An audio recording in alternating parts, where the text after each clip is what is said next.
Spring is just around the corner, and that means bulbs poking out of the ground, buds on trees, a lot more daylight, and a whole lot of rain. You've heard us talk about why we love Clever Hood rain gear. Well, one of the biggest reasons is that it's designed for all 4 seasons. After a cold, blustery winter, when you could wear your Rover rain cape over a warm jacket, you can still keep wearing your Clever Hood through that typical March weather, when the temperature goes up, then it goes down, and then it's accompanied by a sudden rainstorm. Just do what I do. Because the Rover takes up so little space, I stash it in my bike pannier or the bag I use when I'm walking around. As soon as the weather takes a turn, I'm good to go. No amount of rain can stop my ride or break my stride. Listeners of the War on Cars can save 15% on everything in the Clever Hood store, now through the end of March. Just go to cleverhood.com/waroncars and enter the Rain March at checkout. Again, that's code the Rain March at cleverhood.com/waroncars. I don't see anybody really winning from this. It's no way to run economic policy. Tariffs are not how we win the war on cars. To be blunt about it. Welcome to the War on Cars. I'm Sarah Goodyear, and I'm here in the studio with my co-host, Doug Gordon. How you doing, Doug?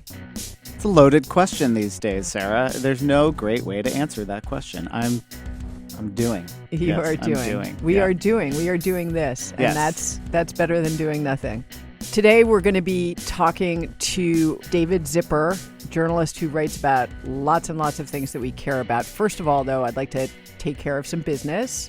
Yes, we are on Patreon, as many of you know, at patreon.com/thewaroncarspod. You can sign up for $3 a month, and we will send you stickers. You'll get exclusive access to bonus episodes, a whole lot more.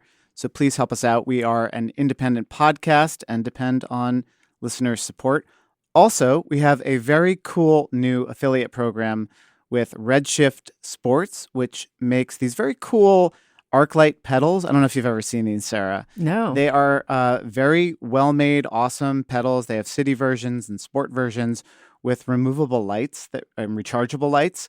And so the motion of your pedals really attracts like a lot of attention to you, keeps you very visible.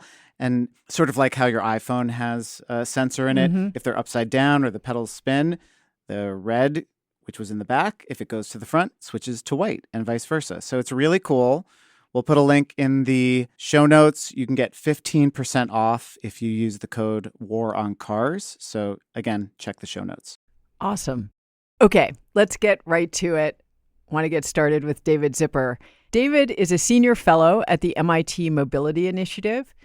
You may be familiar with his writing at Vox and at Bloomberg City Lab, among many, many other outlets.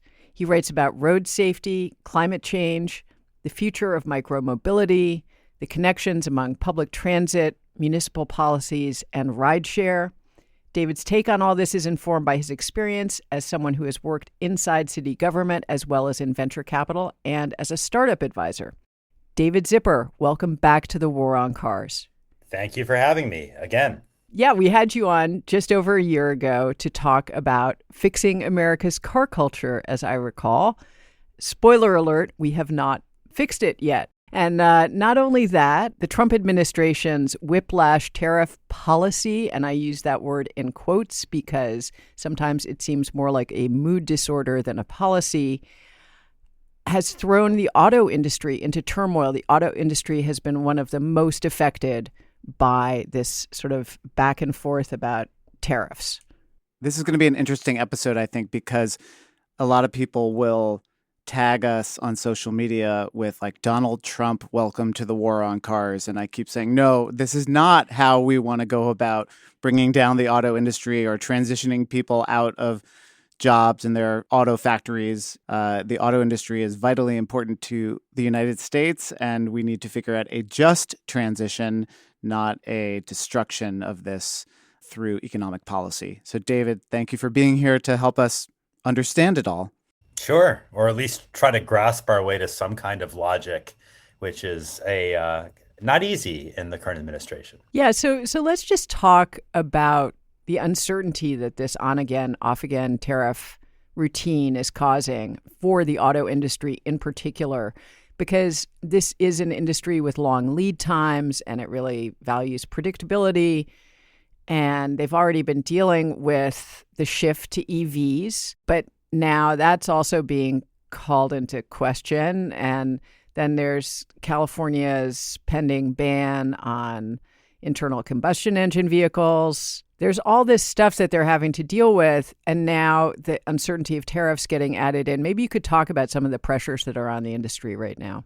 I think it's helpful to maybe provide a little bit of context up front, like almost like as of January 19th, which I think was the day before Inauguration Day almost, because there already were some pretty interesting things happening with the auto industry, and there's some context I think helps to sort of make sense of what's happening now.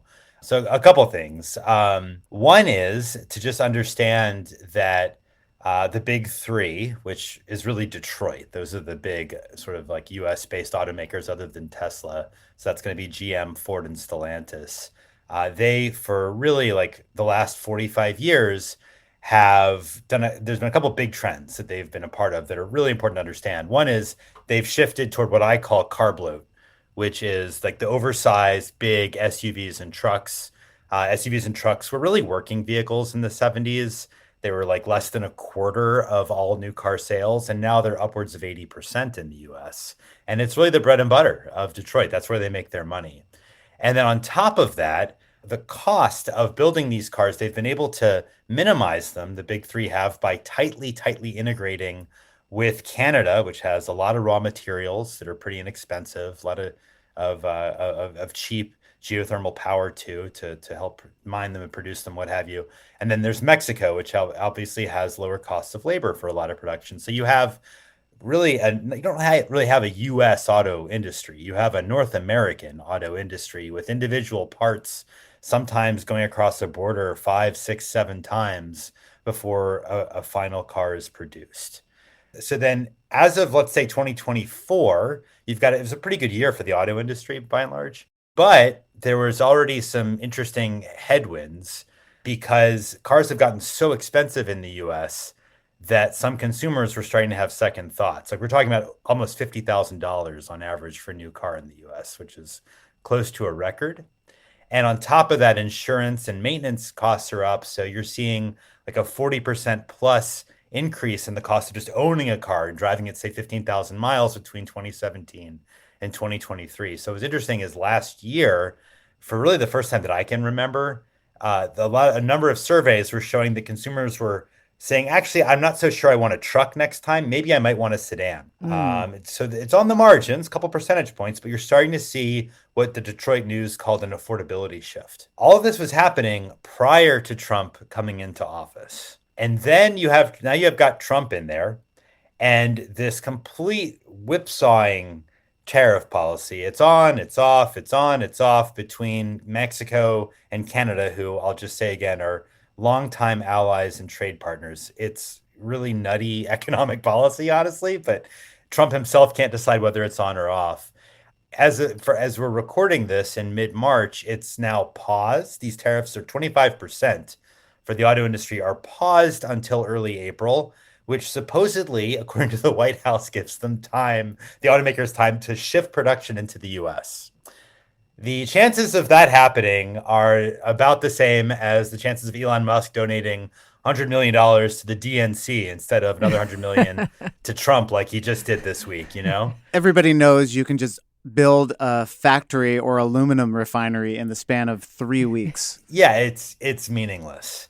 So you have real chaos in trade planning and in the trade policy. And Sarah, you're exactly right. We're talking about the auto industry, which needs lead times. It needs time to be able to manufacture things, to set up a plant. Like things don't change overnight. Just the uncertainty itself is a disaster for Detroit.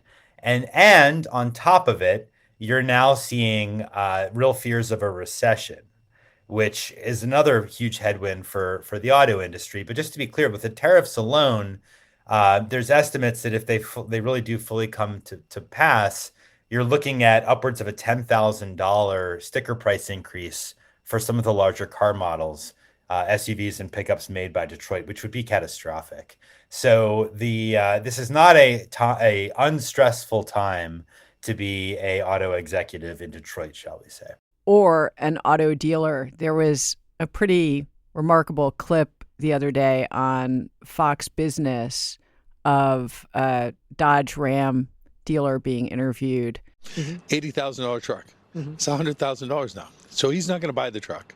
And nobody's going to buy the truck because it just had a $20,000 price increase. The German, there's no tariff on the German cars coming in now. No, they're Japanese. They're going to be okay. But think about it. We built our business around that. The OEMs built their business around that.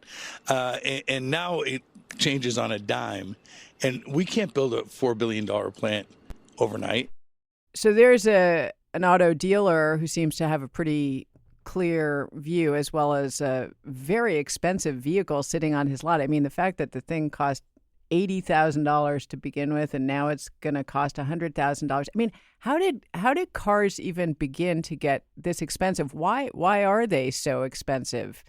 You wrote the other day on Blue Sky that the cost of car ownership has gone up exponentially in the last few years, and I think there's a study here that shows that it's gone up 44% just between 2017 and 2023. That's not even that's a study by the federal government. That's from the Bureau of Transportation Statistics of the Department of Transportation. So it's a pretty credible source, and it is shocking, that increase. Fortunately, we won't have to worry about that kind of study existing in the future. Yeah, that's good that you got that now before it's gone. Yeah, download it now. Take your screenshots.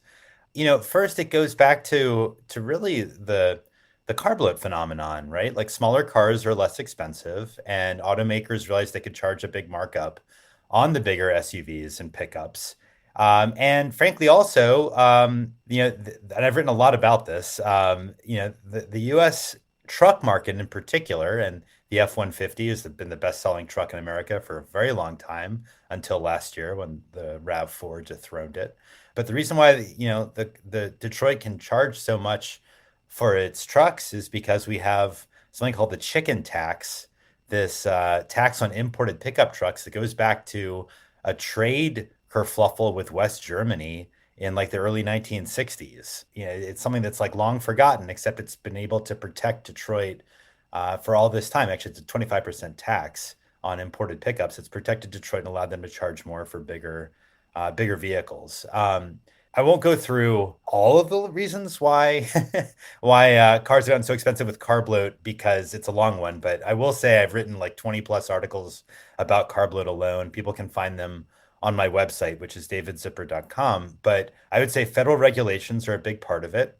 I would say automakers trying to convince people that, if you're moving your kids to school or going shopping, you really should have an SUV instead of a sedan or a station wagon. There's lots of ads from the 1990s you can see that suggest that.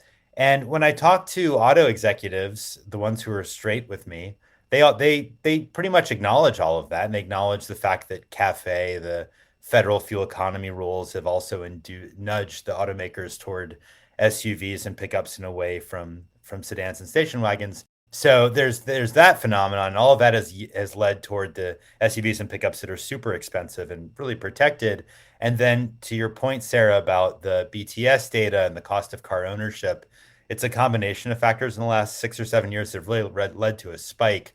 Part of it is inflation. Part of it is the rising interest rates. Part of it is just maintenance costs have risen dramatically, because when you have a more expensive vehicle, replacing the parts can cost a lot more. So that's where you end up with a situation now where I think, for a middle-class American, it is a pretty massive commitment to plunk down $48,000, which is roughly, I think, the median price of a new car today, and then maintain it and operate it for years to come. David, you mentioned the Ford F-150, and it is a very interesting lens through which we can look at these tariffs, I think, because, as you mentioned, it is essentially the best-selling vehicle, or has been the best-selling vehicle in the country for quite some time until very recently. The Wall Street Journal has a piece from March 12th talking about just the tariffs on aluminum and steel alone, never mention all the other components that go into making a vehicle. Right. Just those alone could add $400 to the price of a Ford F-150, which doesn't sound like a lot for a $37,000 starting price, but is a lot if you're crunching the numbers at Ford and then you're also adding in Definitely. all the other stuff. Yeah. So the Wall Street Journal is basically quoting folks in the auto industry saying what we've been talking about is that we do not have the capacity to produce enough aluminum to supply the car market here in the United States. We have very few sources of aluminum left.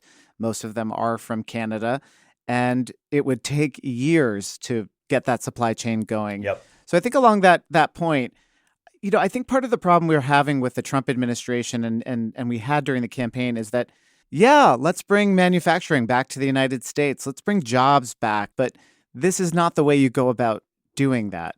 How do we combat the feeling that like we're often dealing with a movement that on the surface seems like it has a point, but in the execution is all over the map? Yeah, I would say that tariffs are not how we win the war on cars. To be blunt about it. Tariffs are how we end up with economic chaos, how we end up with a decimated economy in Michigan and other Midwestern states.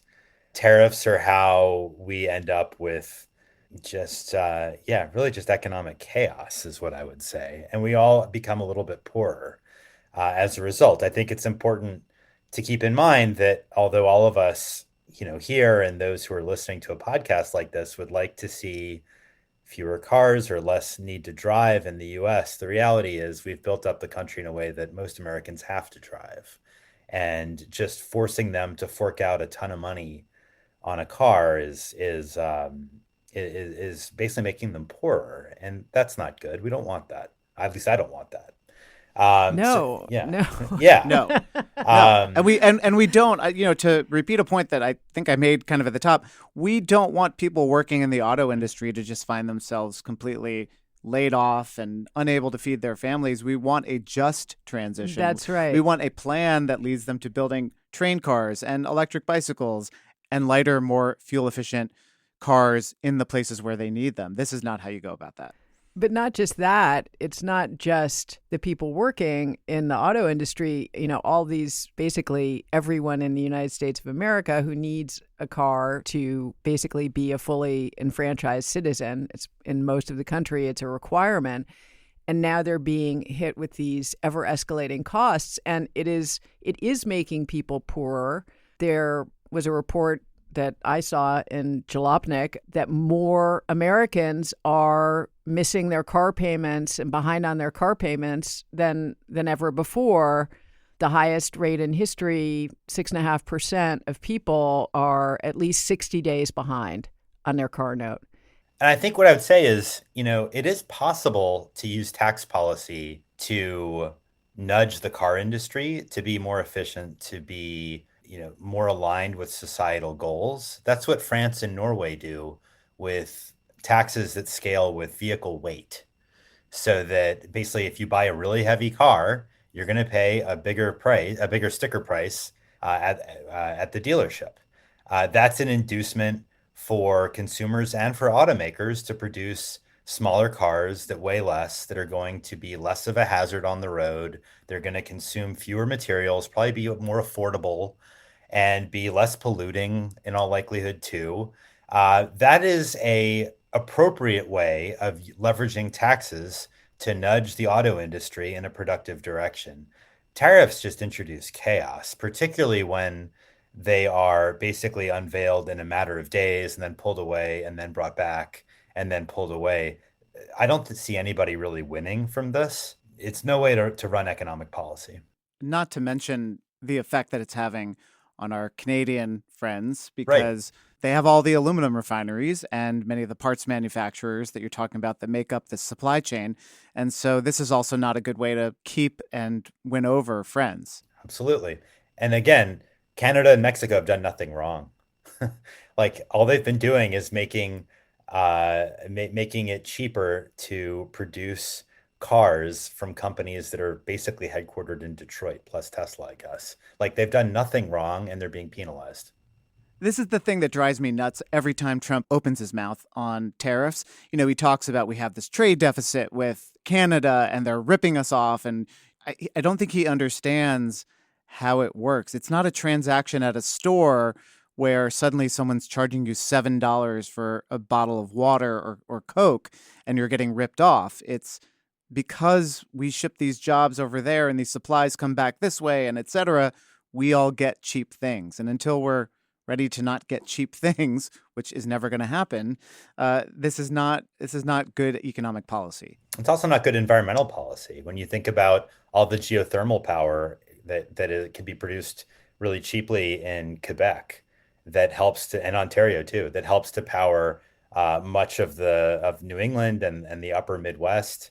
Like, why would we not be delighted to be able to capitalize on that energy or use that energy that is being transported from Canada across the border? Like, that's a wonderful thing. Of course, we're happy to pay for that. We should be. They can produce it with less environmental damage and more cheaply than we can domestically. This is what trade should be.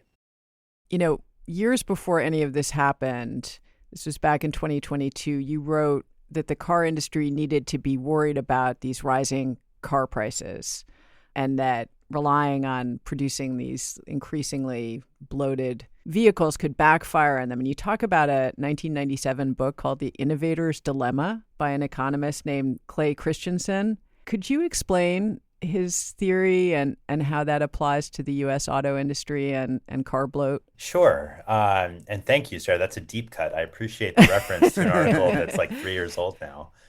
We were into you before people, before it was cool. We were listening to your records. I always love my OG fans. But Clay Christensen, who's now passed away, was a professor for a long time at Harvard Business School. And Christensen really became a household name in Silicon Valley, really, because of this book called The Innovator's Dilemma that was published in the late 90s. And he basically argued that there are structural reasons why incumbent companies inevitably end up building bigger, better, more expensive versions of their core product, unless and until some disruptor comes in with something that is not nearly as good, but really cheap and good enough that it could effectively begin to chip away at the incumbent's customer base until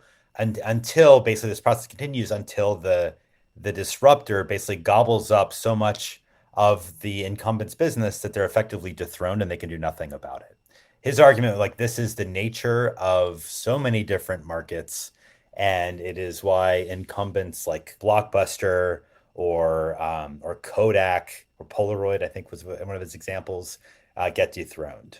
Now, it's controversial. We could talk about that, what have you, but I had some fun a few years ago applying the disruption framework or the innovator's dilemma to cars. I did this in Fast Company in a story 3 years ago, basically I think the headline was something like car companies should fear the golf cart, because I argued that really, if you think about what an electric cargo bike or a golf cart is, it's something that is drastically cheaper than increasingly expensive and gigantic SUVs and pickups. And you'll hit a point where, these cars only get so expensive and so big until you hit a point when some consumers are going to say, you know what, rather than fork out this much money on a gigantic SUV, which, by the way, is kind of annoying to park in a city and it's kind of just too bulky, maybe I'll be fine with my third car being a golf cart, or my third car instead of a car being an electric cargo bike. And suddenly you see the way that Americans travel, the vehicles that Americans use, begin to shift. And this, by the way, even if it was like the third, let alone second car owned by American households, if that became something other than a car, became a golf cart or e-cargo bike, we're talking about like earthquakes for Detroit. Huge. And I basically argued that, this is a risk that Detroit has created for itself by increasingly building more and more expensive, bigger and bigger SUVs and pickups, effectively widening the gap between its products and substitutes like a golf cart or a cargo bike that perhaps some people might decide is perfectly fine in lieu of a much, much, much more expensive and a little bit inconvenient Detroit-made vehicle. So, David, along those lines, you recently wrote another piece that said that Detroit's reliance on the SUV to make all this money is really coming back to bite itself.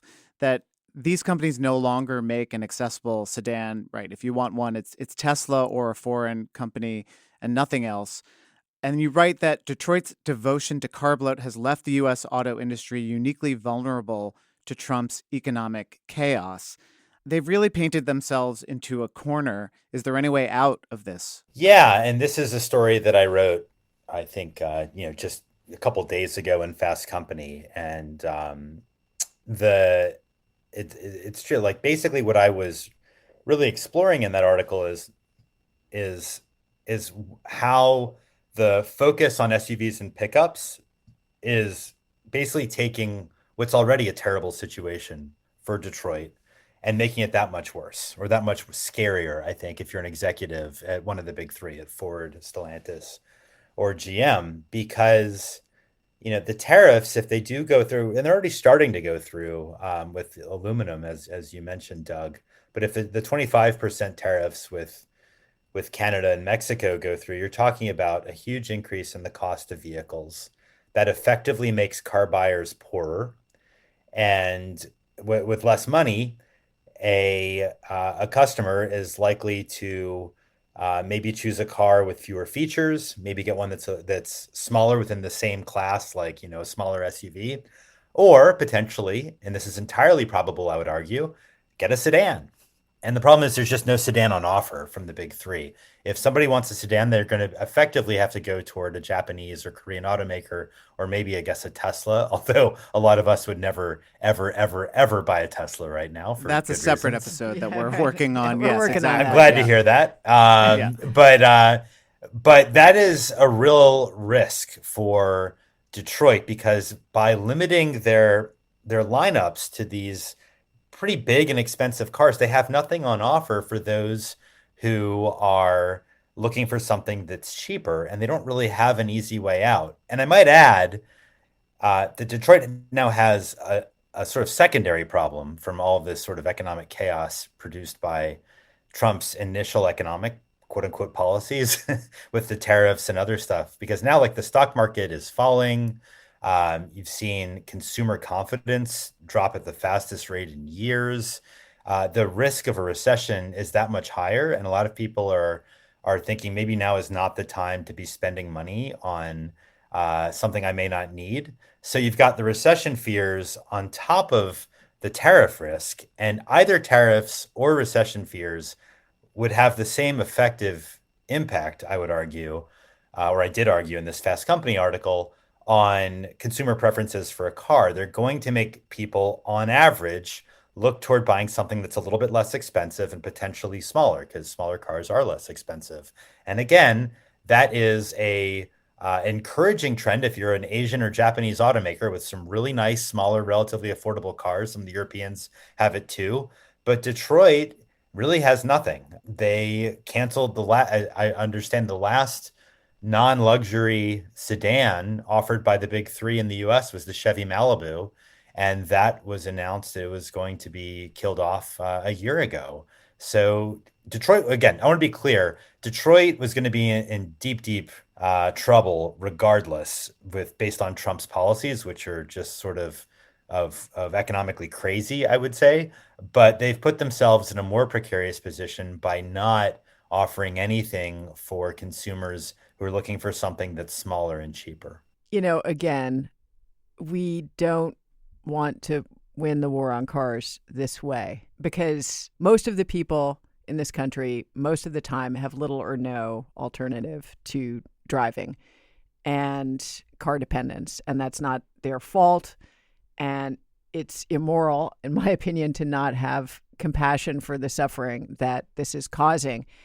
At the same time, we can hope that there might be some changes in the market that end up being really beneficial for people as a result. And so is there a sort of a good trajectory that you could imagine in which smaller vehicles such as golf carts, such as cargo bikes, electric cargo bikes, smaller electric micro-mobility vehicles might become a more viable thing? There's zillions of startups all the time. I'm getting press releases about a new small electric vehicle. None of them seem to be able to get much traction.